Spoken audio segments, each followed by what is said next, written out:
Solih erkakka turmushga chiqqaningizni 10 ta belgisi. Birinchisi, hurmat bilan muomala qiladi. Sizni hech qachon kamsitmaydi, ovozini ko'tarmaydi. Ikkinchisi, qarorlarni maslahat bilan qabul qiladi.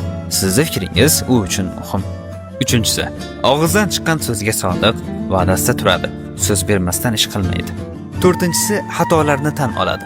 O'z ustida ishlaydi, aybini boshqalarga yuklamaydi. Beshinchisi, mehrini yashirmaydi. Yaxshi ko'rsa aytadi, qo'llab-quvvatlaydi. Oltinchisi, g'iybatdan, yomon so'zlardan tiyiladi. Sof qalbli bo'ladi. Yettinchisi, sabrli va mulohazali. Jahl emas, aql bilan harakat qiladi. Sakkizinchisi, sizni orzularingizni mensiydi. Yolg'iz o'zinigina emas, balki sizni ham hayotingizni inobatga oladi. To'qqizinchisi, yolg'izlikda ham, odamlar orasida ham bir xil. Sizni faqat boshqalar oldida emas, o'zingiz bilan yolg'iz qolganda ham hurmat qiladi. Va oxirgisi, siz bilan Alloh yo'lida birgalikda ulg'ayishni xohlaydi. Diniy